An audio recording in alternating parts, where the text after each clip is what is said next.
So we are at time, so I'm going to jump right into it. A little bit about myself. My name is Stephen Huden. I'm a senior implementation specialist here at Formative. I live in Nashville, Tennessee. And why Formative? I chose to join Formative because I really believe in our mission. I believe in the platform or the product. And I'm really passionate about supporting teachers. So that's who I am. So our session today is being recorded. You should have heard my friend mention that, my little robot friend. We're scheduled for 30 minutes. And if you have questions, please feel free to put them in the chat. If I don't get to them right away, I'm still looking at them. I have my screen here and I have my second screen. I'm going to see them and I'll answer them as I can, as we come up and have natural breaks. Okay. So there are three main things that we are going to cover today. And the fourth thing is kind of a bonus, and we'll tack that on at the end. But the first one is, this is a beginner training, and the focus is really on using this as a tool for summer school, but we are keeping it pretty basic today. We're going to look at how to create a class, how to add students to that class, how to create a folder and keep your formatives organized that way, and a couple of cool tricks you can use the folders for. And then the last thing is we're going to create a simple formative to get you started. And I see us doing the third one for as long as we can in the time that we have, so we can get through as many different question types as we can. Then the last thing is I want to show you our new formative resources. That way you can take your next step with formative. Okay, so that's number one. So the first thing we need to do is, if you have a computer in front of you, which I'm guessing you do, you're here on Zoom, go ahead and log into Formative. You can go to formative.com. Click that login button. You should already be able to log in. We're not going to cover that in too much detail here, but after you click login, just log in how you normally do. So I log in through Google. We're a Google company in that way. All of our logins are, but you may choose to log in with Clever, with Microsoft, or just use your email and password, whatever you normally do, and then go ahead and click on log in. So I'm going to jump over. I'm going to leave my presentation here for the moment. I'm going to go to my formative page. So I've already logged in. If you had any trouble logging in, go ahead and put it in the chat and I can try to follow up with you if we have a break, or after the fact, I can shoot you a message. But this is our formative dashboard page. There is a chance, if it's your first time logging in, you may be brought into a new formative. So if your page looks like this, that's okay. You didn't do anything wrong, but we're going to click off this to the side and click the back button. That's all I did. I clicked off to the side. I clicked the back button that was up here because I want to show you our formative dashboard to get started. So very quickly, just so you know what you're looking at, if you are new, down the left-hand side, I can see all my folders and I can see all my formatives. Across the sort of the middle towards the top, these are all my classes. And then above that, we can add a formative, we can add a folder, we can search our formatives, and then we have our different tabs. So it should be pretty intuitive.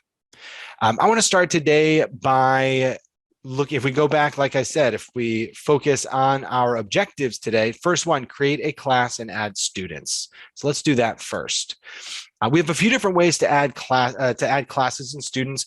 If you notice right across here, this bar here, each one of these is one of my classes, and there is a blue plus sign. So first we're going to look at how to manually create a class. And this is if you want to create a class and add all the information yourself, you can do it this way. So we're going to fly through that really quickly. So that blue plus sign, I'm going to click on that, and this is where I'll create my class. So I thought about this earlier. I thought, you know what? Summer school, maybe I have a summer virtual school that I'm going to be using formative for. So I'm going to call my class Summer School, and I'll put the date 2022, and then I'll call it virtual. This way it's separate from my other summer school classes. Now I'm going to choose a color, class color. You'll see why that's important in a moment. The next thing I need to do is I can type an abbreviation. So maybe I want SH for Stephen Huden. Maybe it's Algebra 1, so I can put A1 for Algebra 1. I can also pick an icon. So I'm going to click on an icon, and let's say this is like a computer science class or something, or because it's virtual, I'm going to choose this laptop icon, but you could choose any icon you want, whatever fits. Okay, So I have my color, have my icon. I need to do a few more things to set up my class. I need to select a grade. I'm going to choose ninth grade. I'm going to choose ELA for my summer school. The last thing here is your organization. So based on how you logged in, your email address is going to associate you to a different school or district. And you should see an option below for your school. So for me, Formative Academy is our demo school here internally. And in that school, we have three teams that appear as well: seventh grade science, ELA, San Diego. I'm actually going to scroll down. You see, we have a lot of demo schools. You should not see this many, most likely. You should see a school and any associated teams. Or departments. I'm actually going to choose Houghton Academy for Brilliance. That's my fake school. I'll choose that. And I can click create. So I now have a class, Summer School 2022 virtual. And there's two ways to manually add my students. First, I can give my students this code and this URL, and my students will be able to add themselves to the class. This is great if I truly had a class of ninth graders. This would make sense. If I have a class of second graders, that might be a little bit of an ask to try to send them this and have them do it themselves. Instead, I might choose to add them manually. Now, this is important, folks. If you have all of your student data, all your student login information, first name, last name, email, and password in a CSV or Google Sheets or Excel spreadsheet file, you can copy it and paste it right in. It'll save you a lot of trouble. And then you can add your students. So that's one way. That's the manual way. And I see a question in the chat. What does selecting an organization do? Are we sharing materials? That's a great question. So by choosing the organization, you're not inherently sharing anything at all. We're just associating you with your school. So if your school has bought a partnership with Formative, you're going to want to make sure you choose that school because the email address, the school, it's going to associate you with that partnership. Also, adding co-teachers to your class, things like that. You're going to want to make sure you're all part of the same organization. Okay, so this is how I would manually add students. I could say, Tony Pepperoni, and TP at school.com. And then I can, it'll choose a password for them there. So I could add my students that way, or I could just copy and paste them, or I could share it. So there's three ways really to add that, manually add your students. So I'll add Tony. Okay. So now if you notice, I have a class up here. It's with my yellow color and my laptop. That's one way to add your students, do it manually. There's also another way that is going to be a lot easier for you. So I want to focus on that. If I click on our classes tab, so I'm moving from, instead of using this classes bar here, going all the way to the top in the upper left, clicking on classes. If you notice, all of my classes are here, the same ones that were on my dashboard, but now I can do a few more things. I can click into my class. There's Tony Pepperoni with his email address. I can see if he has any accommodations that I've set for him. So yeah, you can do some more things in your classes tab than you can on your dashboard. But what I want to do is I can click new class and do it manually, see if it's the same exact process I did before, or I can click roster sync. And this is really important. If you click on roster sync, you can sync your roster with Google Classroom, Clever, or Microsoft Teams. I know Google Classroom, tons of schools use Google Classroom. If you're international, I think Microsoft Teams is becoming more popular, and Clever, mixed bag. So some schools use it, some don't. But let's say I use Google Classroom. I can go ahead and click on sync rosters with Google Classroom. It's going to ask me to choose my account, and I'm going to choose this one. And it's going to bring up all of my classes that are associated with that Google Classroom. Now, unfortunately, because this is a demo, I only have one class, Stephen's demo, and I've archived it. And that's just to keep my classes clean. But if you notice, here's my class. You may see multiple classes appear. And if you do, you can check the box. You can import it as a brand new class associated with your school or with your team. You also can link it. So if you have already created a manual class and now you want to associate your Google Classroom with that manual class, you can link them. And all you would do is choose your school and go from there. It's pretty intuitive. Click your way through, and then you're going to be able to even notice it says here, example Canvas class. There's no students in it, but that's where you'll see your students. Click import. It'll pull all your students into Formative and it'll populate on the on your classes tab here. And then like I showed you before, if you click on it, you can see your students. In this case, I just have one, but if I go to my training class, here's all my students' first names. Here's all their last names, all their email addresses. Some of them do have accommodations, things like that. So that's how you can add a class to Formative. If you have questions about that process, go ahead and pop it in the chat. Again, at the end, I'm going to share a resource that you can go to and you can access it if you wanted to walk through this process again.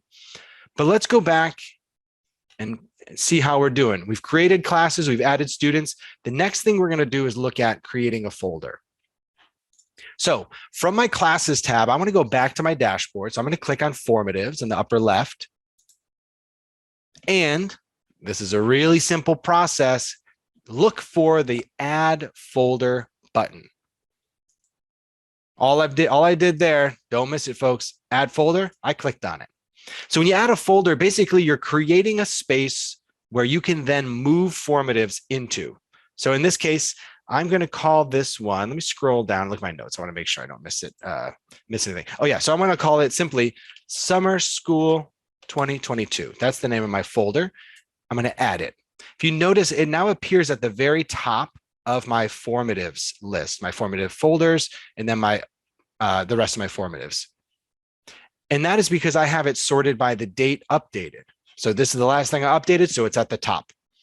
Once I have my folder, I can click on different formatives. Maybe I can select 3 of them. I can choose move, and I can choose the appropriate folder, Summer School 2022, and I can move them in. That means they'll leave my formative dashboard and I won't be able to see them unless I click on that folder. So it's going to keep me a little organized. So that's one thing you can do. Once you have the folder here, you can select formatives and move them in. You could also select the folder, and you can actually, so I selected it by clicking the open circle next to it. I can click on move, and I can actually drop this folder into another folder. And now my Summer School 2022 folder will be like a subfolder. Again, to keep you really organized. And the last thing I wanted to point out here, if I select my Summer School 2022 folder, I can move it, of course, but what if I want to share it? If I want to share it, I can share it in 3 important ways. 1, add a collaborator. That means they're going to be able to edit and or assign the original formative that formatives that are in that folder. So be careful. Make sure that they are truly a collaborator. You don't want anyone messing up your stuff. If you don't want somebody to be able to get in there and edit or assign it, see, we can change that setting. We can give a copy. So that means this folder, if I give somebody this code, the clone code, or this link, if somebody clicks on it, it's going to clone that whole folder and pop it into their formative dashboard. You notice we also give you buttons to share it on Twitter and Facebook too. So this means nobody's messing with your originals. They're just going to get copies and they can use them for their students. The last thing we can do is publish it to a library. This looks very complicated, very busy, but basically what we're saying is I'm going to take my folder, I'm going to make it available for other people to copy. So I can put it into my, right now it's in my private folder. I can put it in my team or department folder if I wanted to. I can put it in my school folder, my district folder, or the formative public library folder. And I shouldn't be saying folder, but these are different libraries. So I can put it in my private library, my team, school, all the way up to the public library where anybody around the world can find it and create a copy for themselves. So that's the real benefit of the folder. The 101 version is create your formatives, select your formatives, and move them into folders. That way you know where they live. That way you stay organized. Perfect. If you have any questions about that, go ahead and pop them in the chat. I have an eye on the chat on my second screen here, so I'll definitely be able to help you out if anything comes up. All right, so that's our folders, crash course in folders. The next thing we said we were going to do today is create a simple formative to get you started. Now, formative is as flexible as you are. It is as creative as you want it to be. And that the reason I say that is when we click on new formative, it is wide open for you to create an assignment. So if I come in here and I'm going to give my new formative a name, and I encourage you to do the same thing. So I'm going to call it Summer School Assignment 1. Nice and generic. If you notice in the upper left-hand corner, it's auto-saving as I go, which is a really important feature. And this is where I can build a formative. Now, is this formative I'm building? Is it a quick exit ticket to check in, to check for understanding? Is it a quiz or some kind of test prep with more complex question types in it? Or am I creating a lesson? I want to deliver a lesson using formative, put it into teacher paced mode, and I can control my students' pace and deliver a lesson. It's up to you. It's however you want to use formative. Today, we're going to focus on 3 ways to add content, and we're going to really put together a really eclectic 3 or 4 question formative. Okay, I see another question before I move on here. If you're using a formative for more than one class, do you recommend adding that formative to each classroom? Yes. If I create a formative for my period 1 students, I would then copy that or clone that for my period 2 students. And that way, I mean, I don't really need to clone it necessarily. You don't really need to add it necessarily. You can keep it in one place. You will only need to clone it if you want to make changes. So if you have it for period 1 and you want the identical thing, you can assign it to period 1, assign it to period 2, assign it to period 3, or you can clone it and you can say period 1, I assign it to period 1, period 2, I make some changes and I assign it to period 2, clone it, make changes, assign it to period 3. So it's up to you. You don't need to add it to each classroom. You can just assign it to each classroom as you go. I hope that makes sense. Kind of describe 2 things there. Okay, so I'm going to click on this bouncing blue plus sign, and that's how we add content. And I said content, not just questions, because we can add content like audio, images, text, a whiteboard.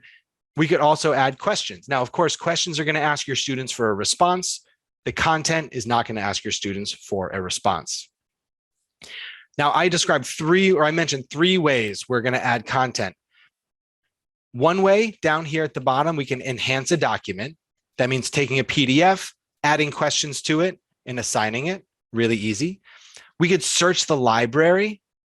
Maybe I'm going to search my own personal library and grab questions and build a new formative make a Frankenstein formative out of questions from other formatives I have. And then the last thing is to build a brand new one by using all of these different question types, however many we need to. So right now, let's start with enhance a document. So down here, now I should say, if you are a free user, you may not see all these options. So I'm going to work assuming that you have a partner access with Formative. Okay, so I'm going to click on enhance a document. I have a few options here. I'm going to choose upload a document because I'm going to look for a PDF, documents, demo resources, and I'm going to look for reading comp page 5. Now, if you're like me, I used to be a teacher. I had a Google Drive full of PDFs, full of worksheets that I would print out year after year for my students. So what we're doing is instead of sending it to the Xerox machine, which we know is going to be broken and the Xerox guy is going to be up to his elbows in that machine, instead of that, I'm going to take it, I'm going to upload it to Formative, and I'm going to add questions. When you enhance a PDF or an image, that means anywhere I click on here, I can add a question. So I see right now, I already have 1, 2, 3, 4 multiple choice questions. I'm going to replace those with, replace, or a better word would be enhance this PDF with questions in Formative. That means it can be auto-graded. And that means I can have my students complete it within Formative. No more printing it out. So all I did was I clicked on top of the number 1. That way my number one will replace that. I'm going to click on multiple choice, and I'm going to restate my question. Where is Alexa going? So right now, I've added a question to this PDF. If I select the right answer, so in this case, baseball game, B, now I've made it auto-graded. So very quickly, I'm going to do the same process again. I'll click on top of the number 2 to replace the static PDF number 2 with a auto-graded multiple choice question, multiple choice. Who is she going with? And I've done this a few times, folks, so I know it's with her dad. I don't even have to read it. So I've selected the right answer. Look, I'm in my edit. So that means as I select my correct answer, it's adding it to the answer key. Number 3, multiple choice. Here's my multiple choice question it just added. Where are their seats? They are in the front row. And then finally, multiple choice. What do they get to eat? And they don't get Cracker Jacks, folks. They get popcorn. All right, so I've taken this document. Now, I want to point something out too. I added 1, 2, 3, 4 multiple choice questions because this has multiple choice questions on it. That doesn't mean, though, I can't come up here and add a show your work, a short answer, to add a free response. Maybe I want to say, have you ever been to a baseball game? What's your favorite sport to watch on TV? Whatever I want, maybe, and my students can write out a long response that way. Now, of course, that's not going to be auto-graded, but I can take it up a notch, make it up the difficulty, up the challenge for my students. Okay, quickly, let's click on preview to see what it looks like for my students. Now I can look at a phone view, a tablet view, or a PC view. This is kind of what it looks like on a PC. I'm actually going to click on this to pop it out. And this is a way I can see what my students see as I go. So it's now in a new tab. I can just leave that tab open. And this is what my students would see. If you don't use Formative for anything else, I encourage you to enhance your PDFs, make them auto-graded. We're not out here doing an end of the year assessment. We can give this today. Tomorrow we can give a different one, collect that data, and give our students what they need. So that's one way to add questions. Now I'm going to click this tab to go back. I'm going to X out of this preview, and we're going to look at another question type. So enhancing a PDF, that's one way to add content. Another thing you can do is come over and just choose one of our question types and create it yourself. So I'm going to choose short answer. With the short answer, you add a question and then you add a correct answer. It's very straightforward. I'm going to say, what is the most abundant element found in Earth's air? Now, science folks, science teachers, I hope I get this right. So I've added the question. I'm going to click below. See this key symbol that tells me I'm adding it to the answer key. I understand it to be nitrogen. If I'm wrong, put it in the chat, but I think I have it right now. I'm not saying hydrogen anymore. So let's see what that looks like for our students. I'm going to go back to my tab, scroll down, and there it is. What's the most abundant element? And there's a place for them to type in their answer. Really straightforward. Now, if I go back to my edit screen, if you notice, I can keep adding correct answers if there's multiple correct answers. I can also choose something like partial match. So that way, if they say the most abundant element found in Earth's air is nitrogen, first of all, great job restating the question in your answer. Thank you, my students. But also, if I choose allow partial match, that long answer they give, I don't need to try to guess every answer my students might use. I can just say partial match. So as long as they have my answer key item, they get it marked right. And there's a few more options, case sensitive, make it required, that sort of thing. All right, let's add another question type. I hope you're doing this along with me. The next one I wanted to add here, I could do something really complex like, categorize and move things around. Hot text, that's a really powerful one. Instead, I'm going to choose a show your work. Now with show your work, basically what your students get, this is great for math. If I typed in, 6x minus 4 equals, 32, my students can use this empty white space, this whiteboard space to work out their math problems and then share it with me. But we're going to use it in a slightly different way. I'm going to come here and I'm going to say, fill in the cell diagram, period. Now I'm on my edit screen, a little different than my student screen. I'm actually going to edit the background. So I reference a cell diagram. I'm going to edit my background. I encourage you to play around with these options you see here. I'm going to go right to this one. I'm going to upload a picture. In this case, my cell labeling worksheet. And I've added it. So I can manipulate it. If I click on this unfinished square, that I can grab and manipulate my picture. And remember, I'm editing the background. So now this is stuck in the background for this question. So if I go in as a student and I scroll down, fill in the cell diagram, my students, they can show their work and they cannot, oh, sorry, that was me writing on top of it. If I click here, they cannot drag and drop, delete. They can't do anything to the work that I've stuck to the background. Instead, they can come in here and using their text, they can actually type in and fill out their cell labeling worksheet. Now, if they add something, they can grab it and move it around. So whether this is math work, whatever the case may be, they can show their work in a really interesting way. And that's how it would show up for me, when I go to view my student responses. And if you'll notice, show your work also appears. I can add a show your work to any of my other questions. The last one I want to add is a free response. So we have short answer as a question type. We have a lot of different question types. Free response is the only one that lets your students respond however they see fit. So I can come in here and I can say, for free response, what sport do you like to watch on TV? Now, I don't want to add a correct answer because I'm leaving it open, but I want to point something out. You see this blue plus sign over here? That lets me ask my question in different ways. Maybe I leave an audio clip. Maybe I record a video and add that, asking my students a question. And you'll notice it appears for all my other questions. Remember, I'm in the edit screen. Now, if I come over here to my student preview, notice there's my question. Here's a large space for my students to type their answer, but they also have this blue plus sign. Now they can respond back. Remember, free response, it's free, it's open. So they can record an audio clip of themselves. They can create math work. They can record a video or upload a file. However they want to tell you their answer, we leave it open for free response.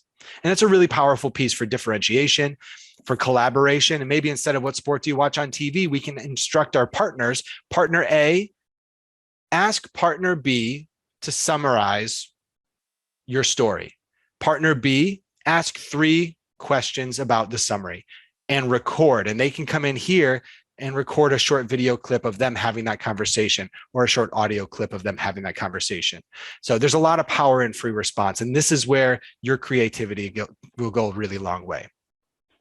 Okay, we're almost out of time. I see a question. When students show their work, can we as teachers see everything at a glance, whether they work on the screen or upload a picture, or do teachers need to click on each questions to see the work? If I'm understanding correctly, in your view responses tab, you will be able to click in and see your students' work, even as they are doing it. They don't even have to click submit or anything, but you do have to click into the question to see the response.